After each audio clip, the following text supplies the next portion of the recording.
The Cincinnati Bengals might be the most dramatic team in the NFL. Shamar Stewart, the latest example. Let's get into it.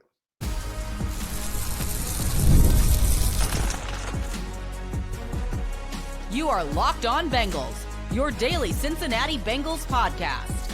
Part of the Locked On Podcast Network, your team every day. What up, Bengals fans, and welcome to another episode of the Locked On Cincinnati Bengals drama. Locked On Bengals podcast. We're part of the Locked On Podcast Network, your team every day, trying to keep up with all of the contract disputes that are playing out in the media here for the Cincinnati Bengals in the 2025 offseason. I'm Jake Liscow. He's James Rapien. We've been Locked On Bengals on this podcast since 2016, covering your Cincinnati Bengals every day. Now on YouTube and everywhere you get your podcast, so you can hit that subscribe button wherever you're watching or listening, and you won't miss an episode of Locked On Bengals. That'll make you an everydayer. Shout out to all of you who are already everydayers and all of you that make Locked On Bengals your first listen. Excellent listening habits for all of you in that boat. James, today we dive back into the drama around Shamar Stewart. We're going to take a moment after that because we've been talking about so much drama with this team and his contract negotiations this offseason, last offseason. Joe Burrow's contract extension went down to the wire, and talk a little bit about why are they like this? It's a frustrating question. People that have been following the team for a long time, obviously not new for you, but if you're a little bit newer to being a Bengals fan, we'll try to get into a little bit of their history around contract negotiations. Finally, we're going to finish up with the topic around the schedule as Mike North talked with Jeff Hobson over at Bengals.com and expressed some regret, which we'll talk about whether or not we buy. But first, Shamar Stewart has, through his agent, or his agent, I should say, has through PFT, Pro Football Talk, expressed specifically now the point of contention as Stewart remains off the field and his rookie contract remains unsigned.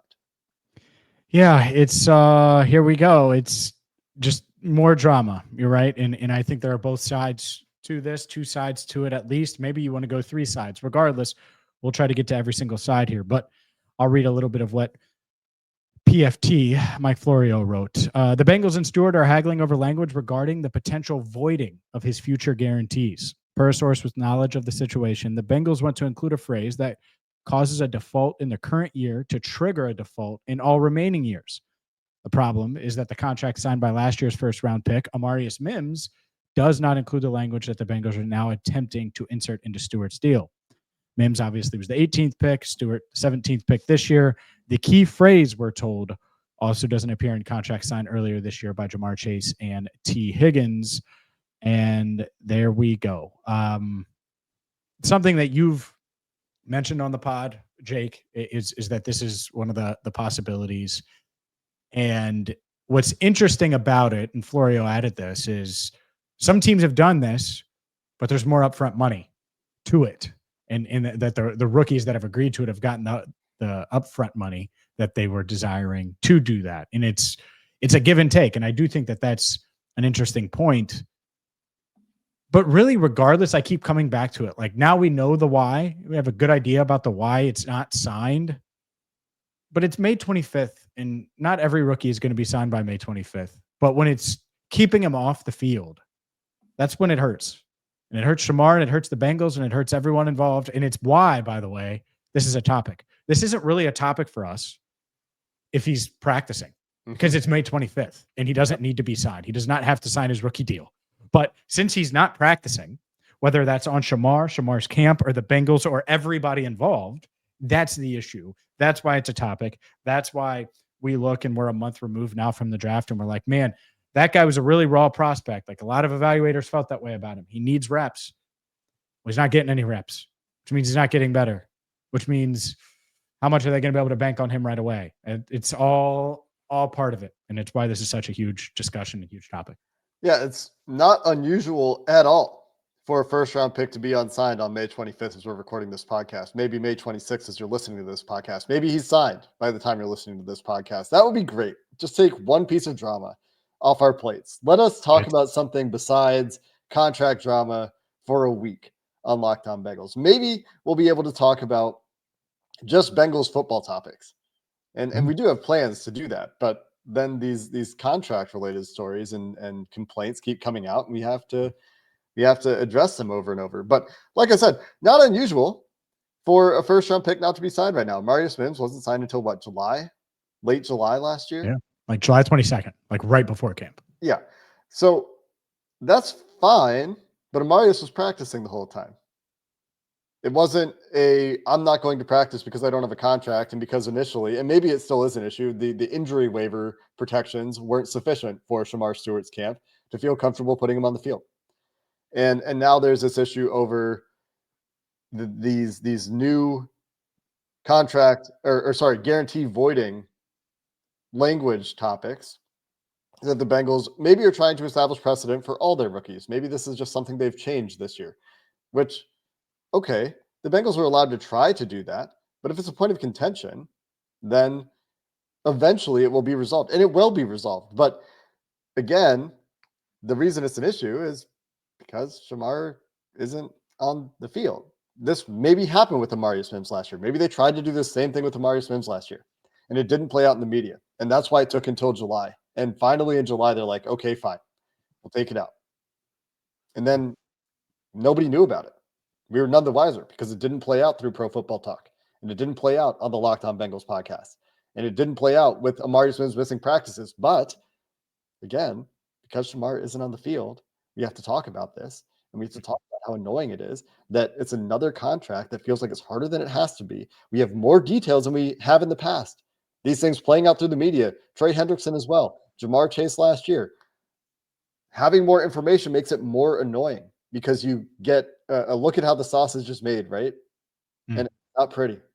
And this is another instance of that with the Bengals in the last couple of years where it's really not pretty. And we have to sit here and endure it until they get them on the field and they get the contract done and they do what they need to do to move past this. I think a lot of our listeners and viewers probably frustrated one way or another about this situation, about it in general. And it might not even just be frustration with the Bengals. Maybe you're frustrated with Shamar. Fine. I can't imagine anyone's more frustrated than Zach Taylor.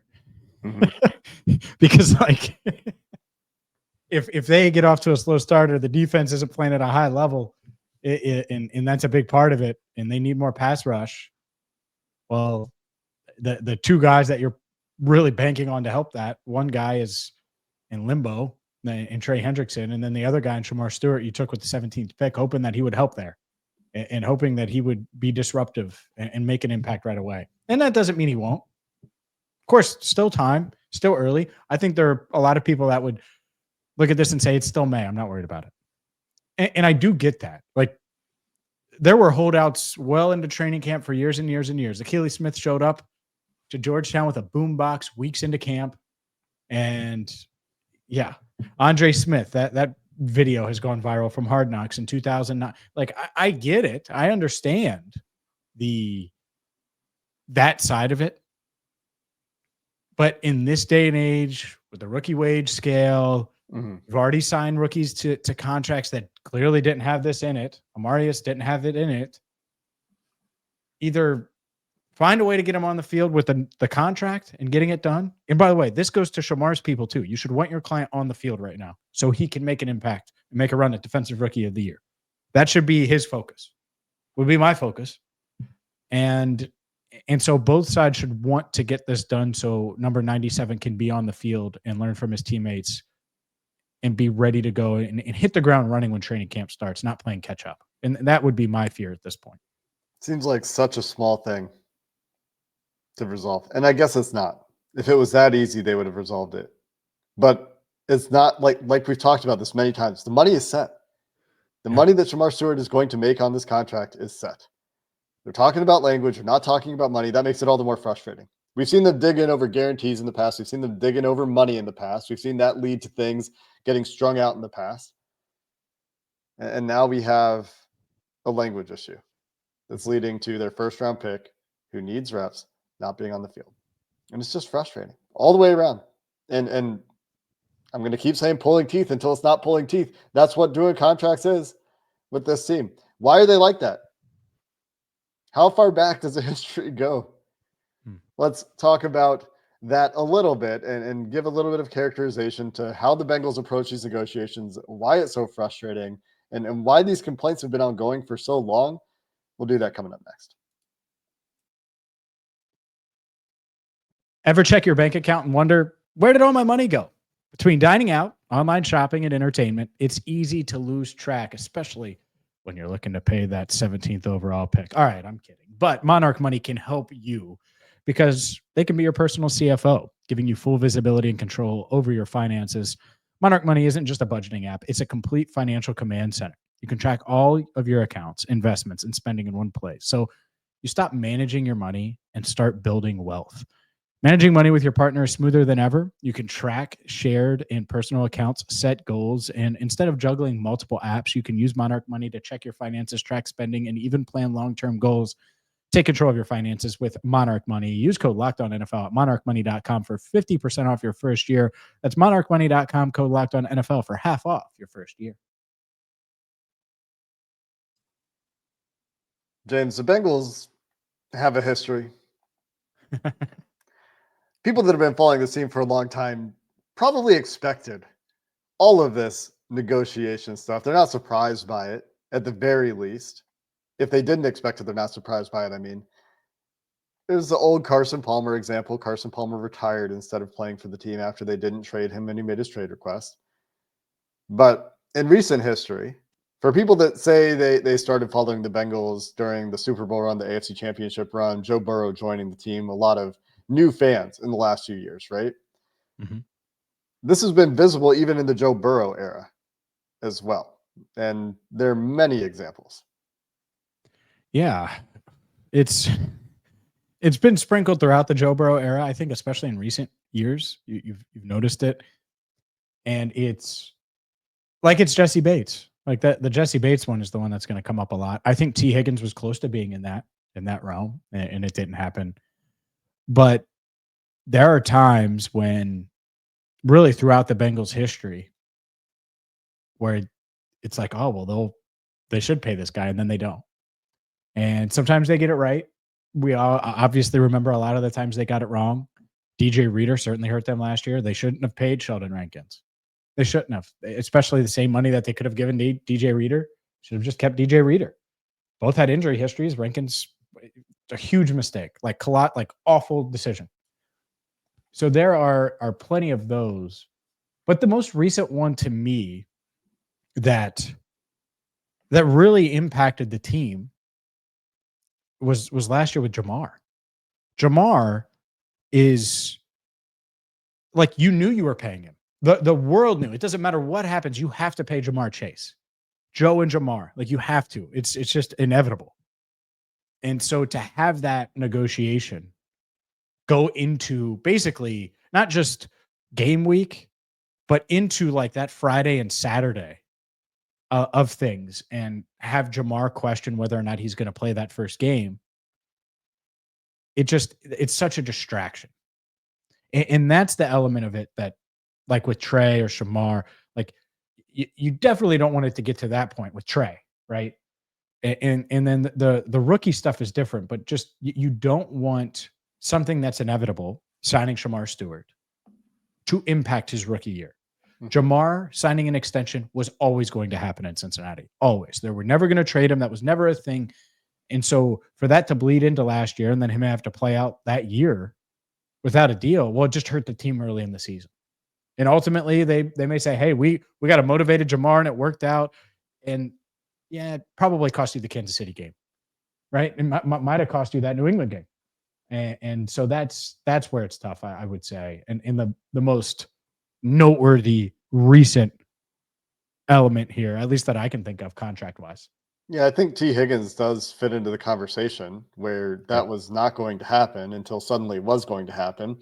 But this all fits into the same things that we've talked about. So everydayers have heard us talk about this before. But the trends for why this happens for the Bengals, there's a few reasons, I think. One, they're notoriously stubborn about their valuations of players, the monetary value that they assign to a contract in their heads.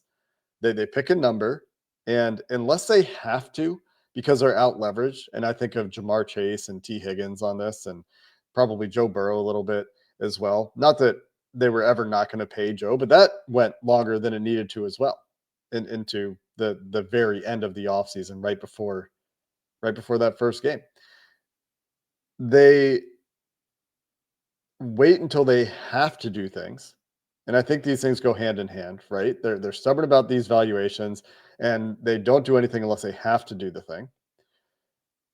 And there are examples of this with external free agents as well, where or like when they've had two of their own guys, Michael Johnson and Carlos Dunlap back in the day, they offered both guys essentially the same deal and said, one of you will take it.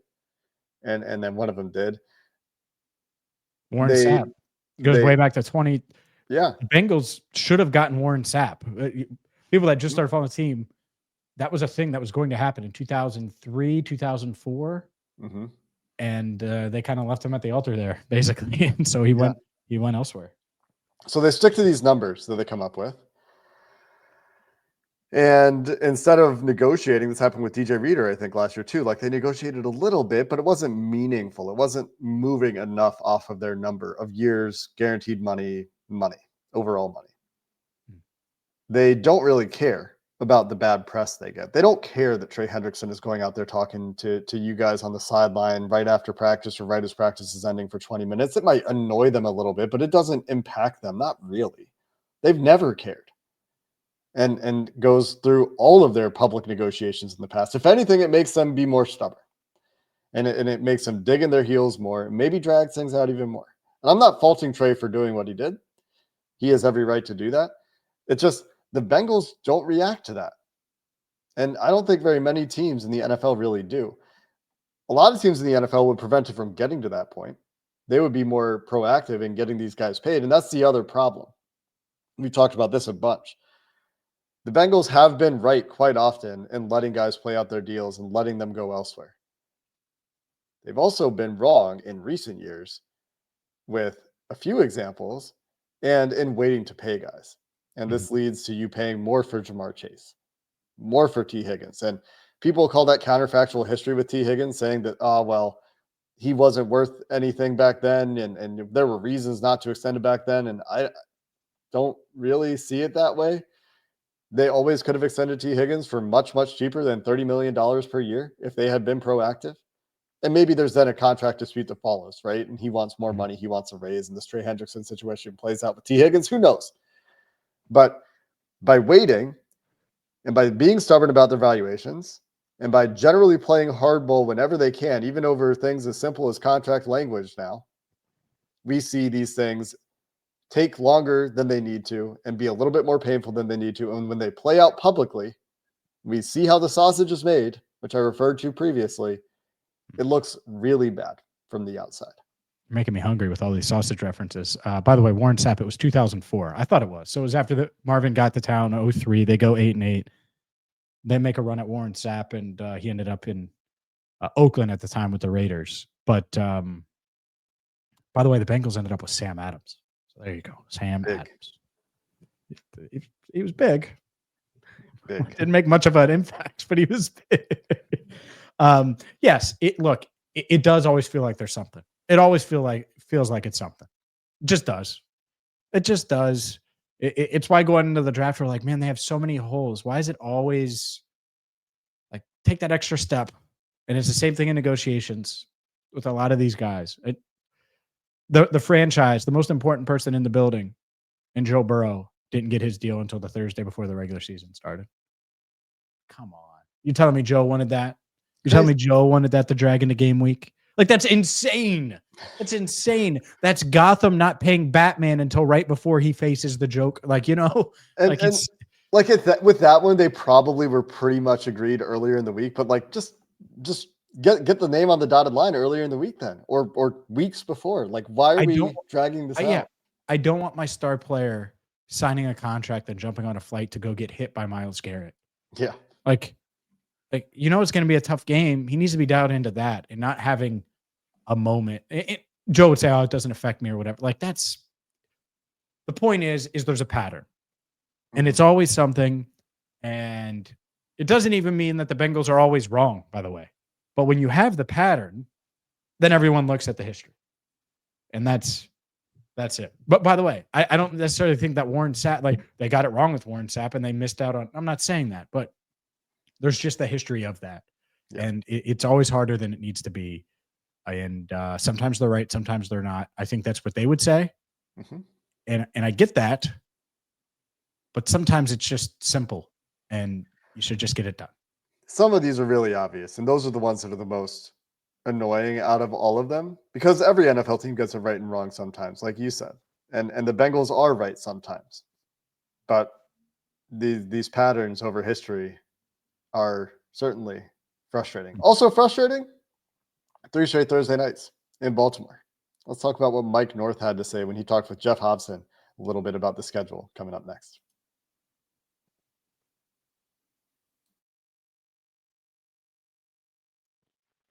Since we're talking about Jeff Hobson, I just want to pull up and just shout out to Jeff. I pulled up a Bengals Warren Sapp move on from each other article from Bengals.com. Nice. So this is what we're talking about here. My man has been at it. And that includes with Mike North on Sunday. And this was interesting stuff. Obviously, we've talked a lot about the Baltimore Ravens and having to go there, play in Baltimore, 3rd straight Thursday night. Joe Burrow mentioned it, all of those things. But when someone like Mike North is asked about the Bengals, it's going to be probably the first thing that is mentioned throughout. And it sounds like, Jake, he has a little bit of regret, might be the wrong word, but in a perfect world, I think he wishes that game was in Cincinnati. At least that's what he told Jeff Hobson. Yeah, here's what he wrote.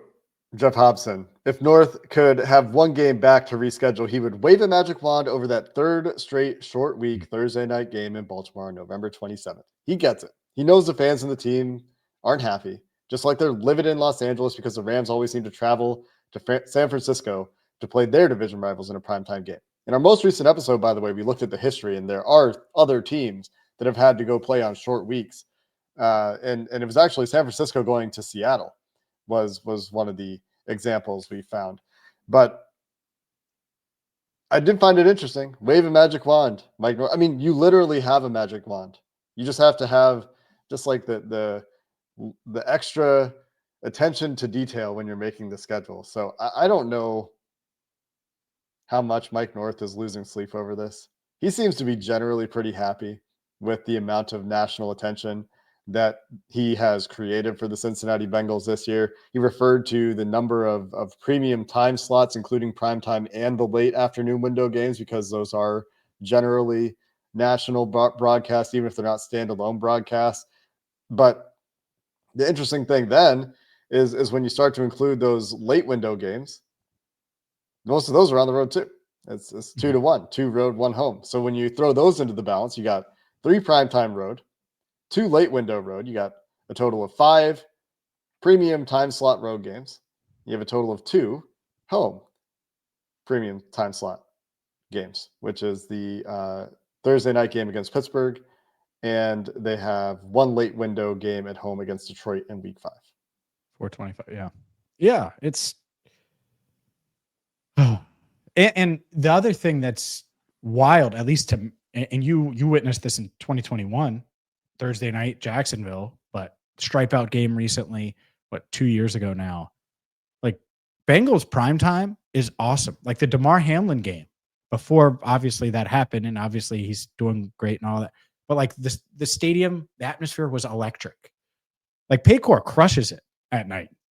Like Paycor at night's a lot of fun, and the Bengals have done a great job atmosphere-wise of getting it to that point during the Joe Burrow era. You want to talk about something they've completely nailed? It's that. Can you give them a few more opportunities? By the way, me selfishly, I think 1 o'clock games are the best. I feel like you probably feel that way too. It's great. Primetime games we don't love those because we're up really, really late, especially in my case. I don't leave the stadium till late, but they absolutely deserve more primetime games here in Cincinnati because they've crushed it. And it seems like in the Joe Burrow era, they've kept the same number, 1 to 2 home primetime games per year, and usually 1. And now they're going on the road and having to play all of these teams primetime wise, and that's it. And it's like, all right, well, I get it. You got to play more in primetime because you have the star power. Cincinnati should be able to see their stars under the lights a bit more too, because they have some of the biggest stars in the league.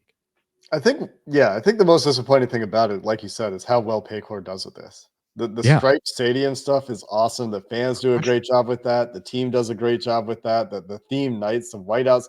I mean, the stripes, I think personally, I'm partial to the stripes, but like Paycor does a great job. And the fans do a great job with that stuff. And it's really not from a practical perspective, like it's not the biggest deal. From a football perspective, there's maybe like a half point, maybe a quarter point that you get from prime time at home in most cases. Because the whole, short week AFC North road game thing, which has been dreadful for the road team, is a lot of that is the Bengals being like 0-6, I think. Like they're 3-13 in road primetime games in the AFC North.